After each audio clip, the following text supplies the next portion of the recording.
Hi guys. Hello, ಎಲ್ಲರಿಗೂ ನಮಸ್ಕಾರ. So ಎಲ್ಲರಿಗೂ ನನ್ನ ಮಿನಿ ಬ್ಲಾಗ್ಗೆ ಸ್ವಾಗತ ಸುಸ್ವಾಗತ. ಫೈನಲಿ ನಾವು ಇವಾಗ ಹುಬ್ಳಿಗೆ ಬಂದಿದ್ದೀವಿ. ಅದು ಕಾಲೇಜ್ಗೆ. ಅದು ಕಾಲೇಜ್ ಕೆಲಸ ಇದ್ರಷ್ಟೇ ಬರೋದು, ಇಲ್ಲ ಹುಬ್ಳಿಗೂ ಸಂಬಂಧನೇ ಇಲ್ಲ. ಹಂಗೆ ಹೇಳ್ಬಾರ್ದು. ಇರಲಿ, ನಮ್ಗೆ ಹುಬ್ಳಿಗೂ ಕಾಲೇಜ್ ವಿಷಯವನ್ನು ಬಿಟ್ಟರೆ ಏನೂ ಸಂಬಂಧ ಇಲ್ಲ. ಸೊ ಫೈನಲಿ ಏನಂತ ಅಂದರೆ ನಾವಿವಾಗ SVP MEP ಕಾಲೇಜಲ್ಲಿ ಇದ್ದೀವಿ. ಅದು ಮೈಗ್ರೇಷನ್ ಕಾರ್ಡ್ ಇಸ್ಕೊಳ್ಳೋಕ್ಕೆ ಅಂತ ಬಂದಿದ್ದೀವಿ. ಮತ್ತೆ ಬೆಂಗಳೂರಲ್ಲಿ ಇರ್ತೀವಿ, ಒಂದೇ ಏರಿಯಾದಲ್ಲಿ ಇರೋದು, ಬಟ್ ಯಾವಾಗೂ ಮೀಟ್ ಆಗಲ್ಲ.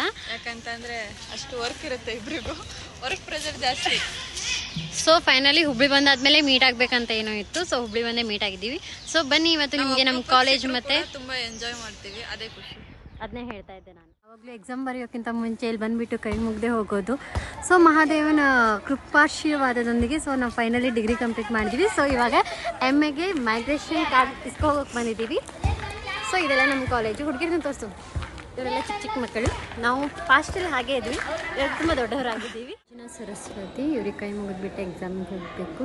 ಇಲ್ಲಿ ನಾಷ್ಟ ಮಾಡೋಕೆ ಹೋಗ್ತಿದ್ದೀವಿ. ತುಂಬ ಖುಷಿಯಾಗುತ್ತೆ ಹುಬ್ಳಿಲಿ ನಾಷ್ಟ ಮಾಡಬೇಕಂದ್ರೆ. ಇದು ನಮ್ಮ ಕಾಲೇಜ್. ಯಾರಾದರೂ ಕಾಲೇಜಿಗೆ ಹಚ್ಚೋದಿದ್ರೆ ಡಿಗ್ರಿಗೆ, ಸೊ ಕಾಂಟ್ಯಾಕ್ಟ್ ಮೀ. ಸಾರಿ, ನಮ್ಮ ಕಾಲೇಜ್ ಕ್ಲೋಸ್ ಆಗಿದೆ, ನಮ್ಮದೇ ಲಾಸ್ಟ್ ಬ್ಯಾಚ್. ಇವಾಗ ಫೈನಲಿ ನಾವು ಟಿಫಿನ್ ಮಾಡೋಕ್ಕೋಸ್ಕರ ಬಂದಿದ್ದೀವಿ. ಇದು ಬಂದುಬಿಟ್ಟು ಮಂಜುನಾಥ್ ಹೋಟೆಲ್ ಅಂತ ಹೇಳಿ, ನಮ್ಮ ಹುಬ್ಳಿಯಲ್ಲಿರುವಂಥ ನಮ್ಗೆ ಇಷ್ಟ ಆದಂಥ ಹೋಟೆಲ್. ಸೊ ಎಲ್ಲವೂ ಇಷ್ಟನೇ, ಹಾಗಂತ ಹೇಳಿ ನಮ್ಮ ಎನಿ ಟೈಮ್ ಮೇಲೆ ನಾಷ್ಟಕ್ಕೆ ಅವನು ಇಲ್ಲೇ ಕರ್ಕೊಂಡು ಬರ್ತಾರೆ. ಸೊ ಆರ್ಡರ್ ಮಾಡುವ ಇವಾಗ ಏನು ಬೇಕಂತ. ಬಿಸಿಬೇಳೆ ಬಾತ್, ಶಿರಾ, ಉಪ್ಪಿಟ್ಟು, ದೋಸೆ, ಪೂರಿ, ತಗೊಳ್ಳುವಲ್ಲಿ ಪಲಾವ್, ಬನ್ಸ್ ಮತ್ತು ಹಾಫ್ ಚಾಯ್. ನಂಗೂ ಅಂಕಲಿ 1/2 ಚಾಯ್. ನನಗೆ ಟಿಫಿನ್ ಜೊತೆ ಟೀ ಇರಲಿಲ್ಲ ಅಂತಂದರೆ ತಿಂಡಿ